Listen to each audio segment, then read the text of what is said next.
Alright everyone, welcome to another Derpy Meets the Doctor. I think this is going to be the last one, because this is the epilogue. Last chapter was 15. Let's hop right into it. Epilogue, Saturday. John put the funds together and had a second carriage house built. Derpy couldn't bear to part with her grandfather's barouche from when he worked the park in Manhattan just to make more room. Nor could she sell the moderate-sized wagon she used for the maintenance of the property, which was actually fairly good size, he discovered. The small barn held her other equipment, hay rake, team plow, a pair of carts, some other pieces nice to have for a moderate stead like hers. Rather than crowd her, he decided a small shop of his would be best. Derpy agreed. A few weeks later, a second mailbox joined the first out front. This one also suspended a small sign, Dr. John Smith, formerly of Toothbrush, clockwork, appliance, and electrical repair, engineered devices, scrap merchant, blue doors and back, with an appropriate arrow pointing the way.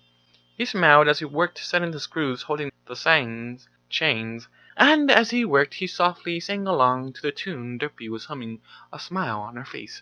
John had found out something amazing about being a pony. They liked to sing a lot. He had a marvelous voice for it, but didn't indulge it as a Time Lord, too busy saving the verse for that. But somehow the magic in there that supported Pegasi also did something for every pony too. Get one to start up singing, and every pony nearby joined in, just like a show on the telly, and the words would pop into your head as you went along. You really didn't know the words or the tune for Smile, Smile, Smile, but Derpy did. It was what she was humming, and now so did he. Invaders could take over the planet in minutes if they toted along a catchy enough, ridiculous polka tune. It had worked for purse sprites well enough. He set the last chain in place, holding the sign, and then wiped the sweat off his brow before it dragged itself into his eyes. Derpy sighed, watching him. Also fiddling, she thought to herself, always have to adjust or tweak or twiddle something. At least in his own shop, he wasn't so tempted to disassemble the record player inside the house. Behind the carefully colored matched blue doors, matched to another pair of blue doors on something else. The large front of the new carriage house held some of his gizmos, rarest things in stages of repair, and finished items waiting for pickup. The decor was a study of 18th to 19th century Earth. Damask wall covering hung from the walls of the shop, which had the rails and wainscoting in dark, somber woods. An impressive desk with a leather writing pad, lit by a single green shaded desk lamp, provided a lovely workspace. Most every other vertical surface was buried behind stack upon stack of bookcases, with books from everywhere in the universe, though the ones customers could easily see were equestrian in origin. A tidy corner was furnished with a hat rack, now properly repaired, draped with a metres-long scarf, both now standing next to a comfy old overstuffed chair, side table, decent lamp, and a pair of books. In the back, nothing except a large blue box and a telephone, now adjusted to ring. The one in the house waited behind the door with a sign. Finished, he proclaimed loudly as he set the final screw. Dinky cheered as Derpy smiled. Hooray, she shouted. Mr. Smith, Mommy and I have decided to take you to celebrate. Oh, why's that, love? He asked happily. New digs, eh? That, and the record player is relatively safe for now, Derpy said, chuckling. You now have your own place these days, too. I get some of that bric-a-brac of yours out from under the hoof. You get a refuge when all around for every pony, so let's go. You can take Mr. Cake's small hand blender with you and drop it off, since Sugar Cube Corner is our destination. You could do with a touch of ice cream. She sat down, started fiddling with his tie, straightening it out. She slid the knot back into place. He didn't even blink, even when she gave him a gentle kiss on the nose. John was undeterred. I love Saturdays. We could do a bit of shopping, too. May even see if Twilight Sparkle has a new book or two. The last thaumaturgy for dummies certainly helped. A bit loud, that silly yellow and black cover thing, though makes you feel thick reading it. Still, Saturdays are the greatest, he said, laughing at the lovely gray angel in front of him, the gentle twirling golden pawns of her eyes he loved so much as they took in him and the world. Don't be surprised that Pinkie Pie wants to throw you another party now that your shop is done, Derpy said warmly. Pinkie party, Dinky cried, laughing. John faced off. That last welcome home party nearly did me. 3 days is a bit much for any pony. He started to grin even more, but I suppose I can endure it, especially in present company. They went inside, the three of them, to get ready. They made a wonderful day of it, Derpy and Dinky shopping for fresh food and visiting with every pony, lingering with Carrot Top and Bonbon in their stores, where Bonnie slipped a pair of wonderful smelling sacks into the little filly's saddlebags. He stopped by Roseleg's cart for a big dozen of those lovely peach roses Derpy loved, and paid for them with his own bits, handing Derpy the banquet sheepishly, while Dinky bounced up and down with excitement. He then spent a decent amount of time with Twilight Sparkle, looking through books, then his slinking downstairs with her as the merfolk engaged with Rarity and Sweetie Belle, giving Twilight and him time to look at her instrumentality as he tuned up things here and there with his sonic screwdriver, making suggestions which Twilight took down. Spike stuck his head. Mr. Smith, Derpy and Dinky are looking for you. Twilight smiled. Well, John, looks like it's time to go. Thanks for the help with my machines. Do you think I can find these parts in Philadelphia or Manhattan? If not, Princess, ring me up. I'll see if I can throw some equipment together for you. Got some wibbly-wobbly things lying around in my blue box you could use, I'm sure, he bowed cheekily. If not, Princess, ring me up. I'll see if I can throw some equipment together for you. Got some wibbly-wobbly things lying around in my blue box you can use, I'm sure, he bowed cheekily. Oh, you, she said as she hugged him. I don't know if you do that to be respectful or a smarty pants. Probably a bit of both, Twi. Friends and all that. When Pinky sets up, would you come by and the rest? It's nice to have all of you over. Warms my hearts, it does. Can you also drop a line through Spike to the princesses too? He asked earnestly as he walked up the stairs. But of course, John. Any pony else? You know, Pinky, if you don't set a limit, every pony in the Crescent able to come over will show up at your door. I'm sure you will still need some privacy. She asked. Correct? She asked impatiently. I leave it in your capable hands, Princess. Derpy will probably ask Tabby, Vinyl, Lyra, and Bonnie, Roseluck, and Carrot Top, and maybe some from work, like On Time. Me, I'll stay with the Heroians, the Diarchy, and probably both of us will ask Discord. We'll have to keep it quiet with Derpy's friends, but no worries there. Hard to believe the story, regardless. True, in any case, I'll try to rein in Pinky. I've had plenty of practice with that, she smiled grandly as they arrived on the main floor. Derpy walked over to them. Rarity has some things Dinky and I would like to see, and I know how Mare's fashions bore you to tears. Want to take a walk in the park while we spend a few minutes? Then we can go to Sugar Cube Corner after, and have some ice cream and refreshments. I'll take the mixer with me and drop it off at Sugar Cube Corner while grabbing a corner booth to wait for you. I can certainly do that, and thanks for it. Clothes gonna be rubbish. I have absolutely no idea what fashion's about. A little time in the park, a bit of sun.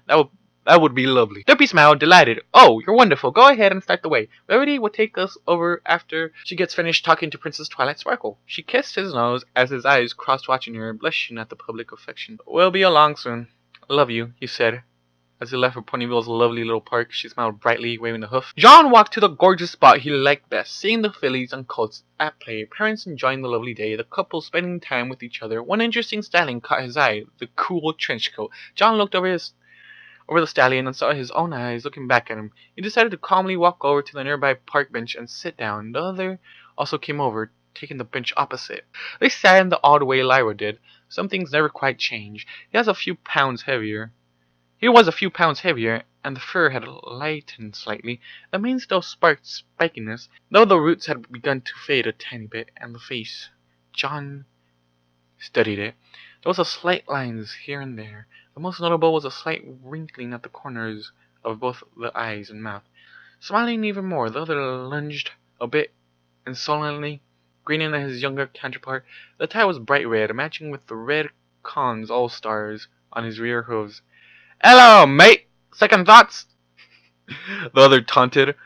I don't know why I said that. There's too much, you know, not just the angels. What about the other things? Centaurian, Cyberman. What if there are Daleks here? Gallifrey existed once here, like Gallifrey did in the other reality. What then? Asked John. You do as we've always done. You'll stand here, right here, look up and tell them that Equestria is protected, eh? That the oncoming storm still stands against the tide, and should that prove to not be enough, you'll remind them. Oh yes, you will. The other grinned. And on those occasions, you have that mare by your side to also remind them why. And when did we start to age? We've never aged before. We've never sat still long enough to find out, have we? The doctor grinned, his forehooves in his coat pockets. How many of us have there been, John, and how long have we lived? You know the maths. On the average, each of us bought a long 80 or so years. A light came on a lifetime. The impossible grin on the doctor grew. A lifetime, he whispered, repeating the words. He looked at the doctor. But you already know. I know, mate, but it's still your decision, John. Always has been. True, one day it'll hurt like nothing we've dealt with before. She'll be gone, or we will, or perhaps, if life is kind together, we'll regenerate, and there will be a hole nothing but time and strength on our part can endure. But you also need to know the other parts, yeah. The monsters, the villains, and the despots, and the running, and all those ruddy corridors, irritating gravel quarries. There's also lovely quiet times, Johnny.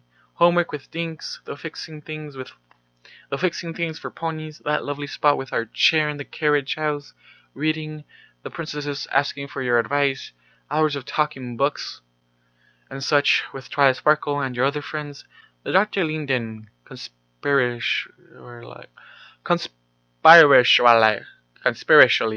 The record player, John, remember? You still want to know what makes it work. Oh yes, the record player whispering at you. And Derpy. The doctor somehow grinned even wider. Spoilers, John! You have to take the next step to find out. Up to you. He stood up. So? John stood up also. So? And? Yes, sure, absolutely. Good. He handed John a small box. Get all the friends together. Have them watch Dinky. Give Luna a call and ask if she would send her Nightwing Threshold carriage team to pull Derpy's bearish for you tomorrow. The restaurant in Cantala with the obnoxiously rude loudmouth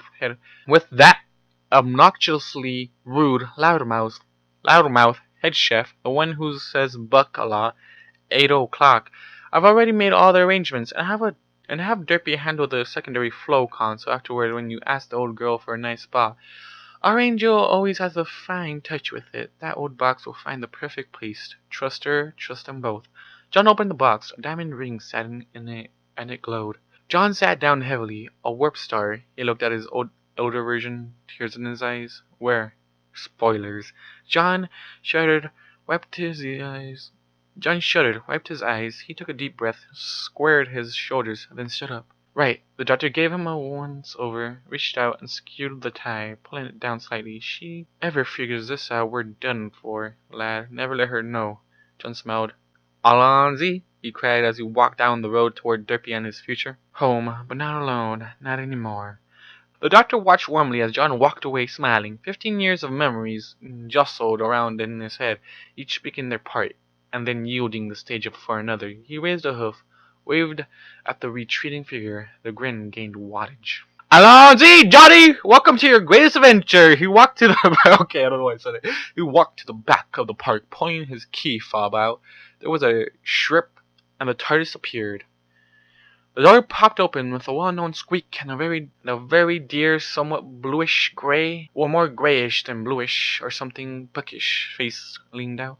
He smiled at the right eye, the cuter one, he always said, as the gambage-colored orbs with a hint of apple green whirled around and focused on them. Are you finished, dearest? Derpy said. She was a bit older, too, but all he saw was a 30...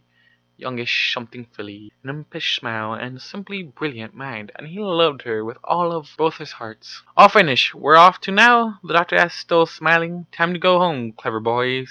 Sparkler invited us to dinner. I think she has a fiancé to show us. Oh, joy, been dreading that. He'd better.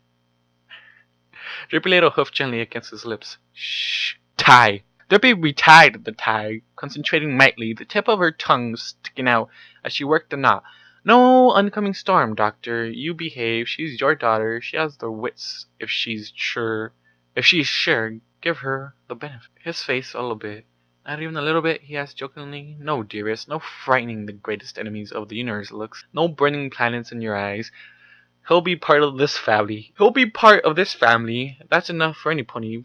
Be good. The TARDIS key she had tied into her mane's ponytail flickered and flashed in the slow descent of Celestia's sun. As she worked the cloth, he inhaled deeply the exotic perfume he got on Bernard's station it had a way of latching onto the cortex. She slid the knot up into place, still smiling. Perfect, Derpy continued.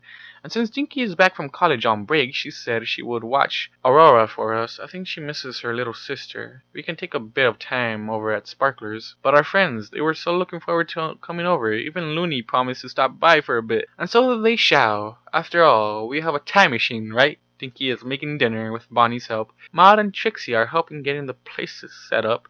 Bonnie and Lili are bringing Iris. When she gets tired, she can sleep in the old crib in Aurora's room. I'm glad we added the expansion to the house. Rhino and Neon, Octavia and Concerto, all of the 6.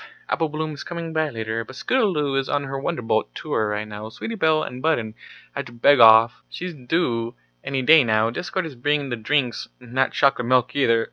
Flufflepuff, Chrissy, and tacos. Those miniature ones you adore so much as appetizers. Kittens and Shining couldn't get away this time. One of the children came down with a cold, and they have to stay home. Sally is handling dessert, a cake from Royal Bakery. As usual, Luna and Lionheart are coming, but she is on watch tonight, as usual, just in case we can all visit together afterward.